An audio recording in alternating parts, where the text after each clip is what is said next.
Wabarakatuh, Syederalun. Selamat siang.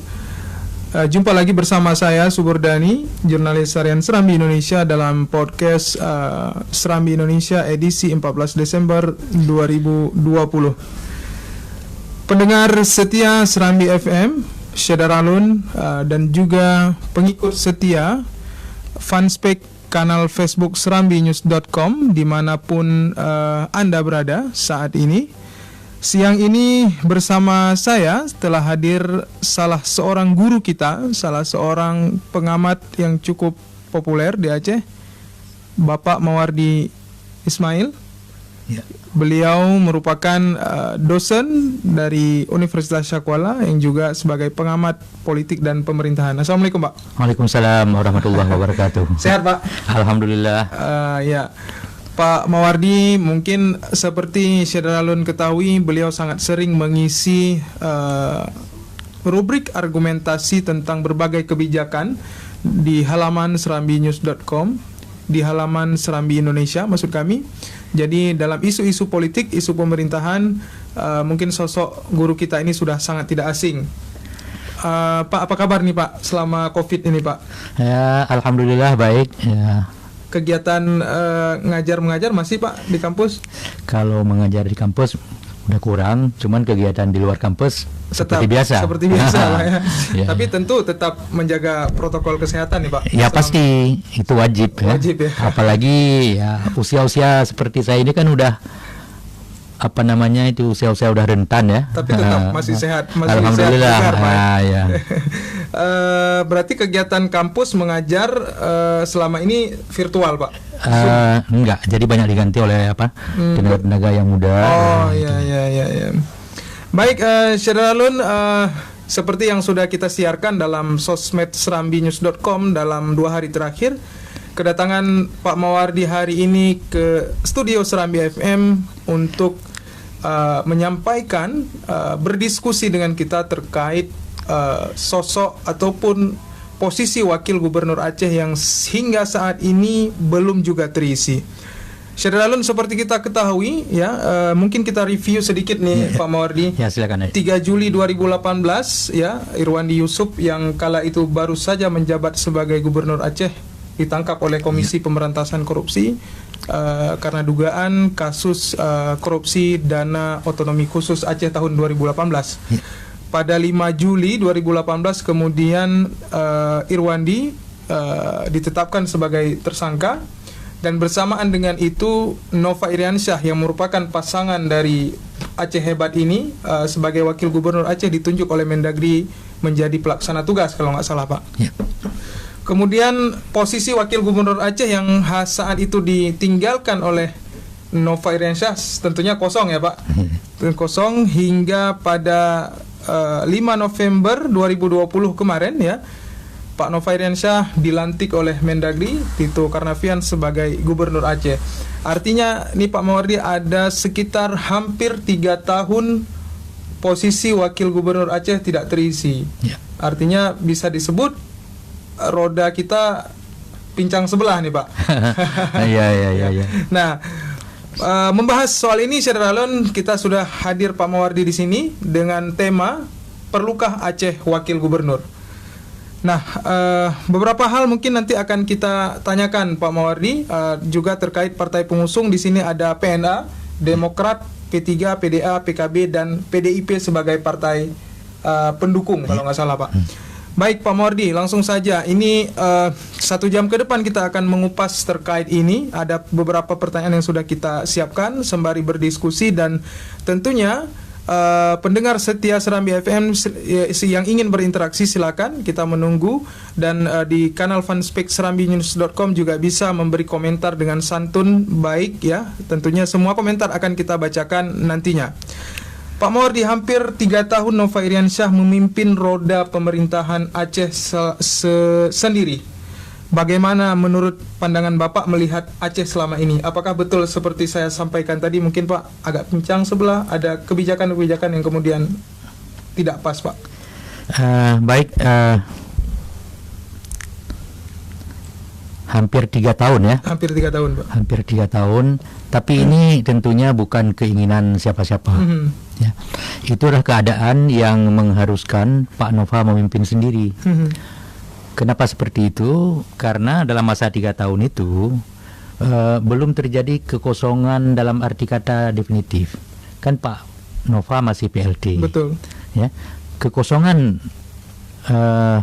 wakil gubernur secara definitif baru terjadi ketika beliau diberhentikan sebagai wakil gubernur, dan itu terjadi ketika beliau diangkat menjadi gubernur definitif. Oh, ya.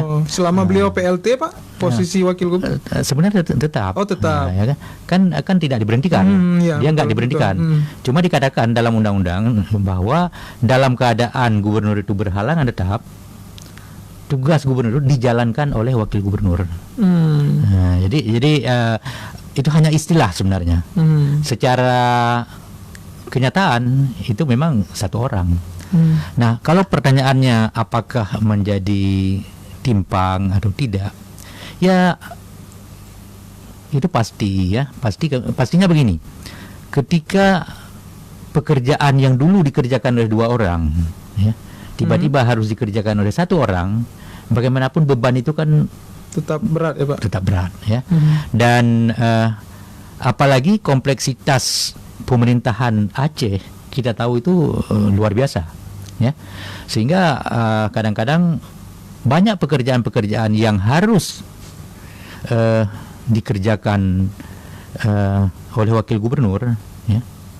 Misalnya mewakili gubernur itu nggak bisa. Dan akibatnya apa? Ada pekerjaan-pekerjaan yang secara marwah ya, secara martabat itu menjadi kurang pas. Misalnya ketika menghadiri sidang-sidang paripurna DPRD misalnya, DPRA, ya kan? Itu kan DPRA kan, sidang DPRA itu akan menjadi lebih bernilai ya ketika dihadiri oleh gubernur atau wakil gubernur ketimbang ya dihadiri oleh pejabat-pejabat yang lain. Nah, kenapa seperti itu? Karena kita tahu memang ya wakil gubernur itu membantu gubernur. Tapi wakil gubernur sebagai pembantu gubernur tidak sama dengan kepala dinas, sekda juga membantu gubernur. Sama-sama membantu gubernur, tetapi kalau wakil gubernur itu kan bukan bawahan yang diangkat oleh gubernur. Sedangkan kalau kepala dinas dan segala macam itu kan bawahan yang diangkat oleh gubernur. Jadi ada berbeda posisi ya. Jadi oleh karenanya keberadaan wakil gubernur itu menjadi sangat penting ya. Terutama dalam rangka yang pertama membantu Pak Gubernur tidak menjadi tidak sendiri dalam memikirkan berbagai kompleksitas pemerintahan di Aceh. Yang kedua dari sisi martabat penyelenggaraan pemerintahan. Nah, jadi dari sisi itu menjadi penting. Yang berikutnya juga kita pikir bahwa keberadaan wakil gubernur ini kan sudah cukup diperhitungkan ketika undang-undang pemerintahan daerah itu disahkan ya. Kalau dulu kan pernah ada, karena perjalanan wakil gubernur ini dulu pernah ada wakil gubernur, kemudian tidak ada, kemudian ada lagi ya. Dulu malah ketika pernah ada wakil gubernur menjadi ketua DPRD. Iya. Ya kan? Jadi kemudian wakil gubernur hilang, tidak ada lagi. Nah, kemudian tentu para pemikir ya, para pengambil kebijakan itu mempertimbangkan segala macam sehingga sekarang diperlukan kembali wakil gubernur. Nah, pertanyaannya bagaimana 3 tahun yang berlalu begitu saja? Apakah ada dampaknya? Pasti ada. Tetapi kita tidak bisa juga mau mengisi, tidak bisa. Nah, apa alasan tidak bisa mengisi? Karena belum kosong. Belum kosong ya. Ya. Jadi karena belum kosong ya kan dikatakan ketika terjadi kekosongan jabatan wakil gubernur baru boleh diisi. Artinya ketika Pak Nova dilantik diangkat sebagai PLT gubernur dulu Pak 5 Juli, tidak serta-merta kemudian partai pengusung bisa menggodok mencari wakil gubernur. Sebenarnya saya pernah menyampaikan juga di Serambi ya, ketika Pak Nova diangkat, ketika Pak Irwandi berhalangan tetap, dalam arti kata beliau sudah dimulai dalam proses itu, sebenarnya partai pengusung itu harus sudah mulai memikirkan itu. Walaupun secara tidak formal, ya. Sehingga ketika peluang itu terjadi, ketika kekosongan itu terjadi, partai-partai pengusung ini sudah siap. Jadi tidak seperti sekarang. Sekarang kan ketika jabatan wakil gubernur lowong, ya, baru sibuk, baru mencari ini, mencari itu, dan sampai sekarang ini pun kita tahu belum final, Pak. belum final, malah nama-nama pun belum muncul, ya.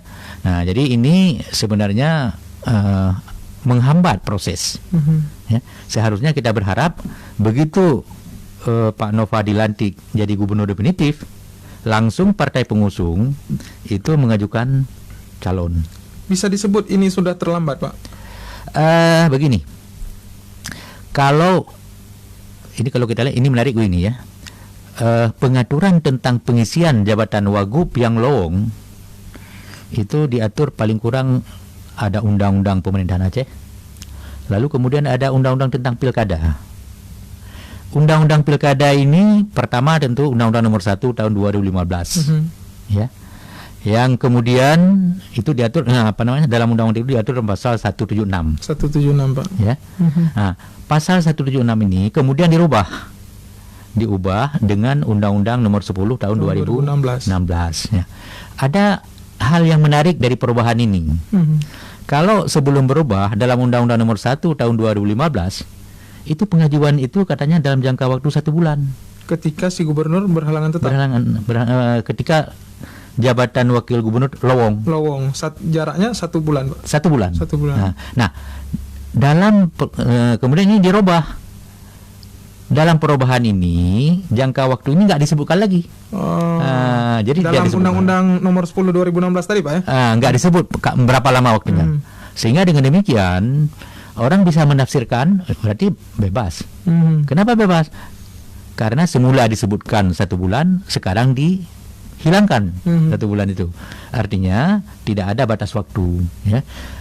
Apakah dengan tidak ada batas waktu ini bisa diusulkan kapan saja? Suka hati?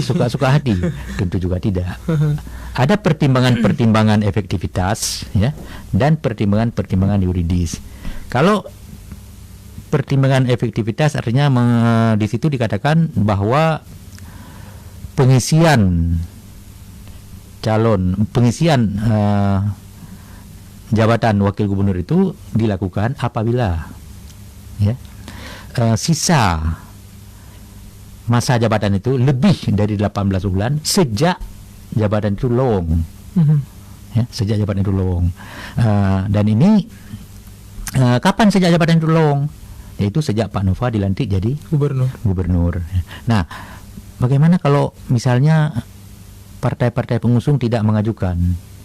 Tentu tidak jadi juga, kan? Iya. Tidak jadi juga.